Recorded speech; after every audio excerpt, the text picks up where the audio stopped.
Madam আপনার parcel. আমার ভাই এটা আমার না ওই বাসার পার্সেল, জানতো নিয়ে না না ম্যাডাম আপনার পার্সেল। আপনি কি ফাইজলামি করেন প্রত্যেকদিন এখানে এসে? হ্যাঁ, ওই বাসার পার্সেল সবসময় এখানে নিয়ে আসেন, আপনার সমস্যাটা কোথায়? জানতো ভাই ওই বাসা জানে, এই বাসাটা কখন আসবেন না। না না ম্যাডাম আপনার পার্সেল, আপনার ঠিকানা লেখা আছে। একটা থাপ্পড় মারেন এখন সবগুলো দাগ কিন্তু আমি তো ফালাই দিব। হ্যাঁ, তুই সবসময় সেই ঝামেলাটা করতেছিস, ওই বাসার পার্সেল এখানে নিয়ে আসিস, কি সমস্যা কি তোর? অসভ্য একটা বেয়াদব লোক। যা ওদিকটা কখনো যেন তোর চেহারাটা মেরে না দেখি, যা।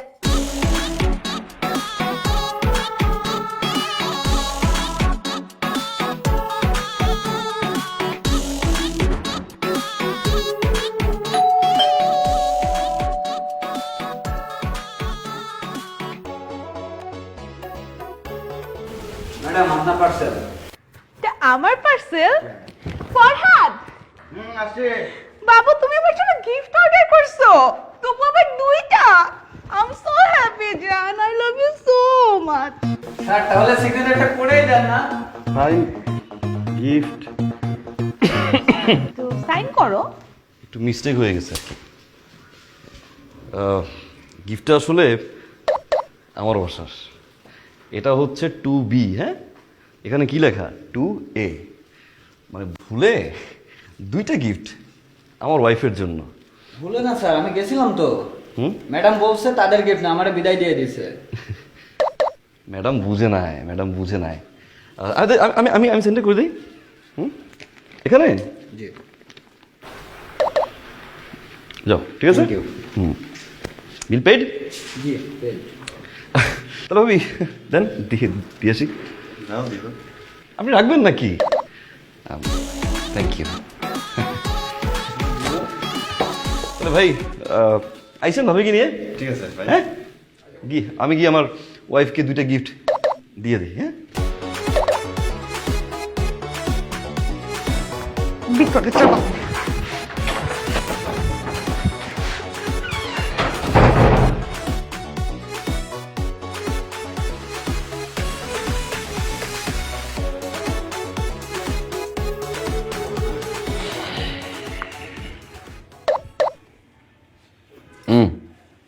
বসো।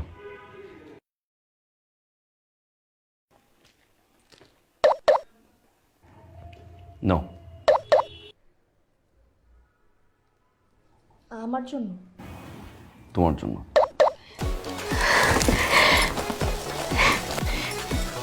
কি এটা? সরি। শাড়ি, তাও দুইটা? Thank you thank you thank you so much. Thanks দিলে হবে না, ফেসবুকে পোস্ট করো, #হ্যাপিনেস।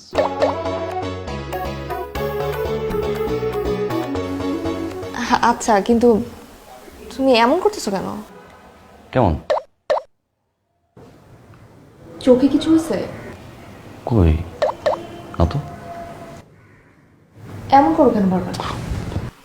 এটা ওই জয়ী, তুমি না বললা ফরদের মতো হইতে, তো ফরদ ভাই তো দেখি কথার আগে আর পরে এরকম করে। আর ফাইজলামি করো না তো তুমি আমার সাথে।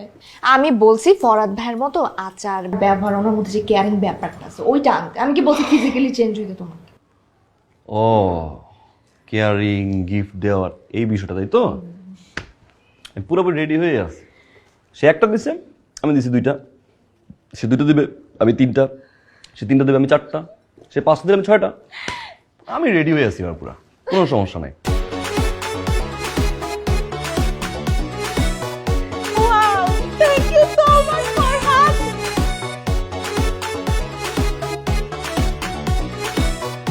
ও my God, thank you Farhad, thank you so much.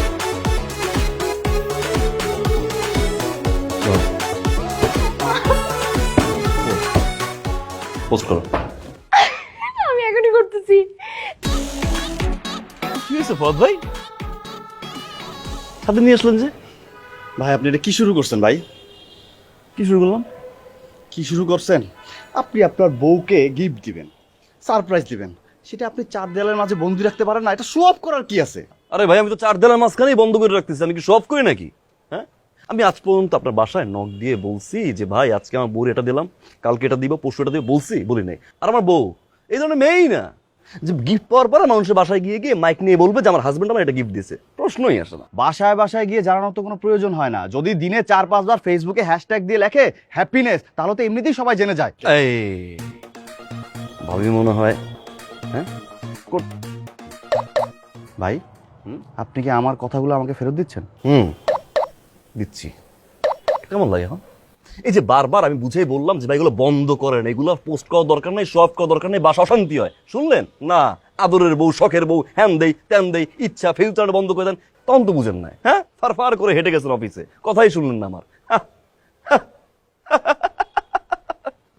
কি মনে করছেন আমি পুর? না, আমি রিচ। এবার আমি জিত কইরা 26 কাঠা জমি বিক্রি করছি। ওই 26 কাঠা জমি থেকে 1 কাঠা জমির টাকা দিয়ে এখন পর্যন্ত গিফট দিছি, এখনো 25 কাঠা বাকি। ভাবেন খেলাটা কই নিয়ে যাই? তাহলে তো ভাই মায়ের একটা মাটিতে পড়বে না। মায়ের একটা মাটি ধরবো না মানে? আমি অলরেডি ফতুর ভাই, গিফট দেওয়ার মতো আমার কাছে টাকা নেই, এই জন্য তো আপনার কাছে আসছি। ভাই রে, আমি আপনার সত্যি কথা বলি ভাই, তুই গিফট দিবি আমাকে? গিফট দিবি না? গিফট দিবি না?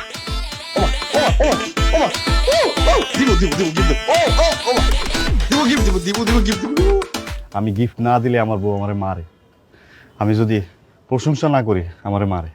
আমি এই কারণে সবসময় পকেটের মধ্যে একটা গিফট রাখি ভাই। ভাই আমি তো দুঃখের কথা আপনার কইতে পারি নাই ভাই। ওরে ভাই রে, 3 বেলা রুটিন করে মায়ের খান, আর ওদিকে আমার বউ মনে কর আপনি মহাপুরুষ। হ্যাঁ, দুমুর দাম্মুর আওয়াজটা কি? আচ্ছা ভাই,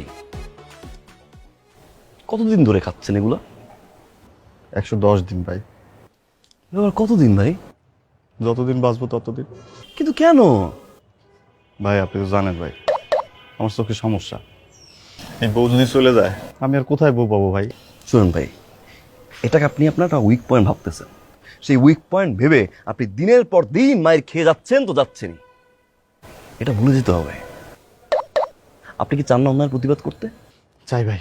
তাহলে আজকে থেকে যেভাবে আমি আপনাকে বলবো ঠিক সেভাবে শুনবেন।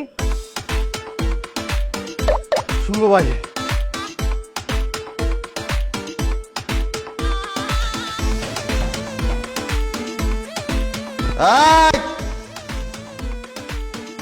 দরজা খোল, খোল দরজা, বাইরে ফেলবো, খোল। তুমি মদ খেয়ে আসছো? খাইছি। তুই মদ খাইছিস? আজকে কিন্তু তোর মাইরে আমি ভর্তা বানায় ফেলবো। মার মার, ভর্তা বানা। অনেক অত্যাচার সহ্য করছি তোর। আমি মদ খাইছি, আমার টাকা খাইছি। তোর কি রে? এই তোর টাকা মদ খাইছি রে। হ্যাঁ, ভর্তা বানাবি? এই মদ কার কাছ থেকে পাইছো তুমি? আমি কিনে আনছি এই মদ। তুই সর, সামনে থেকে সর।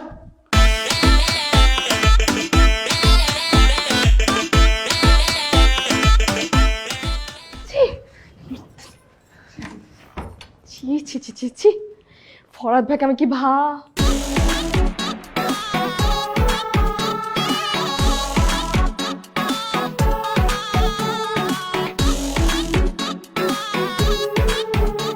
মদ নাই, তোমার সাহস তো কম না? তুমি বাসার মধ্যে মদ নিয়ে আসছো, তা আবার 2 বোতল। তুমি কি এখন আমার সামনে বসে মদ খাবা? হ্যাঁ, আচ্ছা তুমি না বলছো ফরদের মতো হইতে? ফরদ ভাই মদ খাইছে, আমারও তো মদ খাইতে হবে। সে খাইছে 1 বোতল, আমি খাবো 2 বোতল। কেন? সে গিফট দেয় 1টা, আমি দিই 2টা, তাই না? আবার একটা বিষয় তুমি দেখো, এখন আমি যদি ফরদের মতো মদ না খাই, তুমি তো আবার আমাকে বলবা ফরদ ভাই মদ খায়, তুমি মদ খাও না কেন? আমার কপালটাই শেষ হয়ে গেল, আমার জীবনটাই নষ্ট হয়ে গেল, বলবা না? না না না না না নাইম, আমি তোমাকে মদের কথা কখনো বলতাম না, ঠিক আছে? আমি তোমাকে বলছি তুমি ফরাদ ভাইয়ের অন্য সব কিছু ফলো করো, আমি তো বলি না তুমি মদ খাও। এই যে কি উল্টাপাল্টা বলতেছো তুমি, আমার শুধু বলছো যে এই জিনিসটা বাদ দিয়ে বাকি সব ফলো করতে, তো আমি তো এই জিনিসটা বাদ দিছি। এই গ্লাস নিয়ে এসো তাড়াতাড়ি। গ্লাস আমি পারবো না আনতে। ওকে,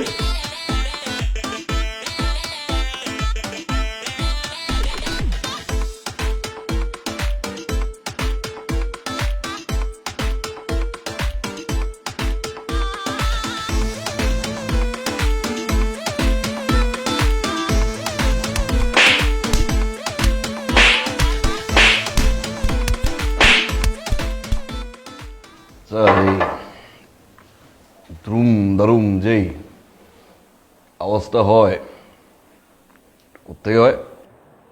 নিচে অঙ্কন ভাইয়ের, লোকটা না খুবই ভালো মানুষ, তোমার মতো কখনোই মদ টদ খায় নাই।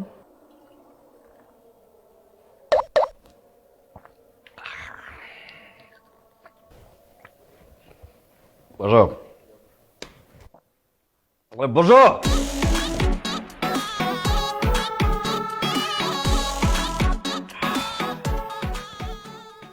গান গাইতে পারো? না। হুম,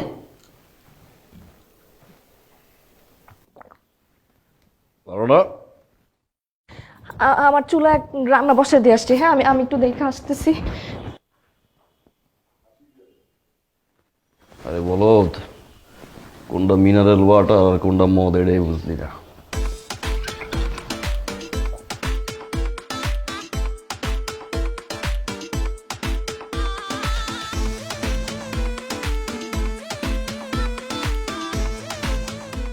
আমি নাইমকে ডাকছি। হ্যাঁ নাইম, নাইম, হ্যাঁ। এই যে অঙ্কন ভাই আসছে। আরে অঙ্কুর ভাই, নাইম ভাই কেমন আছেন? এই তো ভালো আছেন? এই তো আলহামদুলিল্লাহ। বসেন। অঙ্কুর ভাই, একটা বিষয় জানার জন্য আপনাকে ডেকেছি মূলত। আমার চেয়ে আগ্রহ বেশি ওর। আচ্ছা, এই সকাল দুপুর রাতে আপনার এই বাসা থেকে দ্রুম দরুম একটা আওয়াজ আসে, আওয়াজটা আসলে কিসের?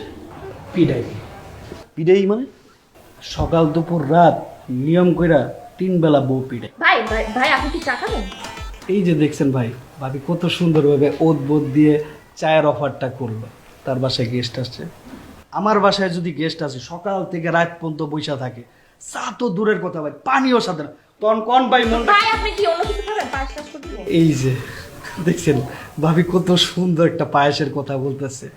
আমার বউ পায়েস তো দূরের কথা, ভাতের মালি গালতে জানে না ভাই। ওই টাইমে ভাই মনটা কয় কি কন, মনটা চায় না ভাই আপনি যান যান যান তো ভাই যান, আপনি বেরো প্লিজ বেরো।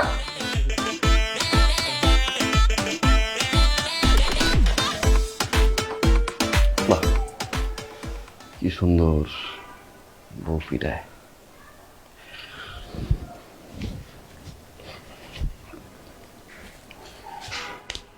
সিলভি, আমার ওই বেলটা কই? বেলটা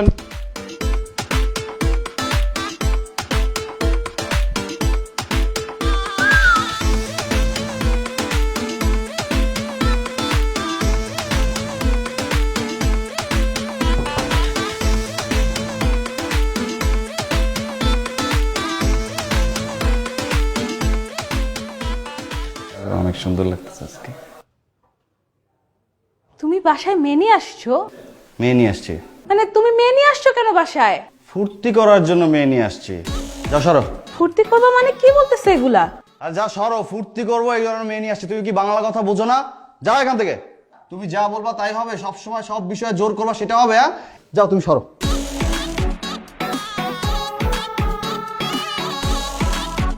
প্লিজ এগুলো করো না। মনে থাকবে? আর কোনো সময় জোর করবা কোনো কিছু নিয়ে? ঠিক আছে, অবজারভেশনে রাখলাম। এই তুমি যাও, চলো। ও যদি এখন মেয়ে নিয়ে আসে তখন আমার কি হবে?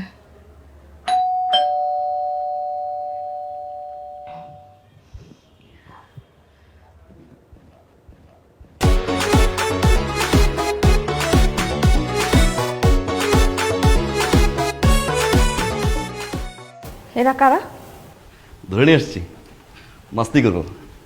তুমি কি শুরু করছো? কাল তুমি বাসায় বসে মদ খাইছো, আমি তোমাকে কিচ্ছু বলি নাই, আজকে তুমি অন্য মেয়েদের নিয়ে বাসায় চলে আসছো। আচ্ছা, কি বলতেছো এগুলো? ফরদ ভাই না বাসায় মেয়ে নিয়ে আসছে? যাও তুমি এখন গিয়ে দেখো, মেয়ে নিয়ে আসছে। সে নিয়ে আসছে কয়টা? একটা। আমি নিয়ে আসছি 2টা। প্রথমবার তুমিই বলবা ফরদ ভাই মেয়ে নিয়ে আসছে, তুই মেয়ে নিয়ে আসো না কেন, মাস্তি করো না কেন? এই করো, চলো আমি এখন মাস্তি করবো। কেমন বেবিস?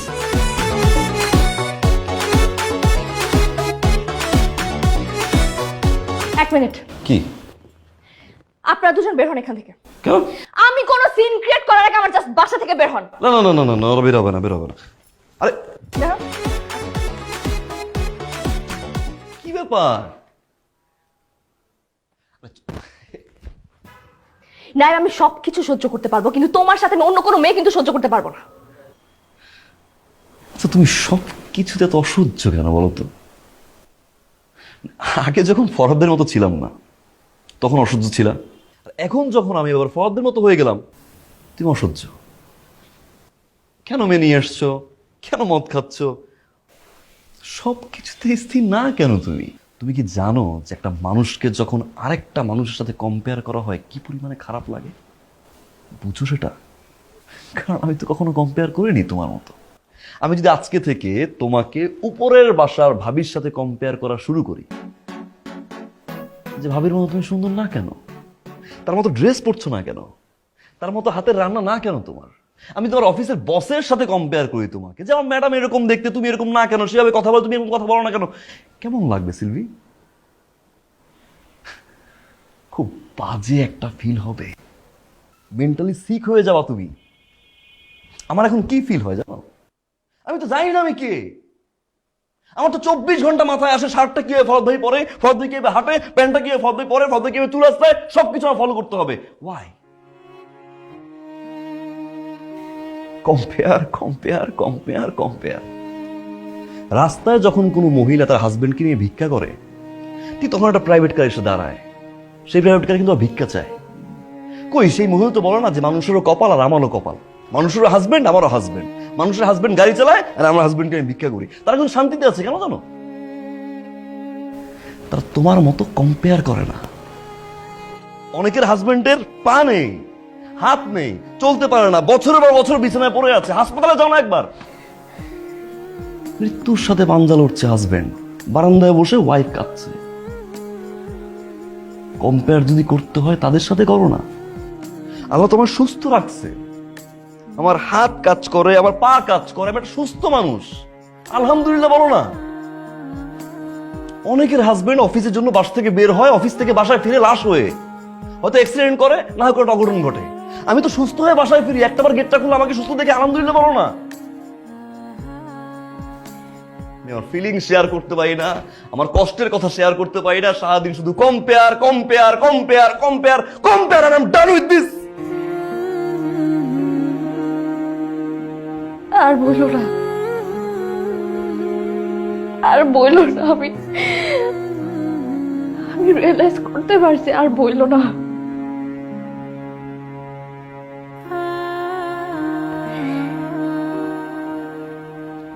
তুমি আমার জন্য আগে যা করছো, আমার জন্য তুমি যেটা নিয়ে আসছো, যাই করছো, সব কিছু মন থেকে করছো না।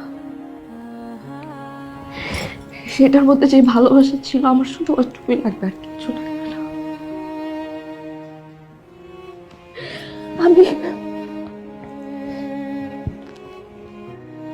আমার শুধু ওইটুকু ভালোবাসা লাগবে, আর কিছু লাগবে না। সরি,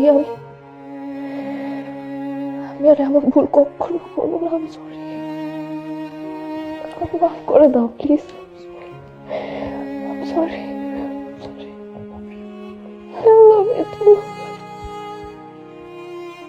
আচ্ছা একটু থাকো, ওরা মেয়ে দুটো আবার ওই 4 তলায় সাবলেট থাকে, আমি একটু দেখি যে ওরা ঠিকঠাক মতো বাসায় গেছে কি না। আরে তুমি এখন ওই মেয়েদের কথা বলতেছ আমাকে? আর আমি রিকোয়েস্ট করে নিয়ে আসছি, বলবো না বাসায় গেছি কিনা দেখবো না আমি? তুমি উপর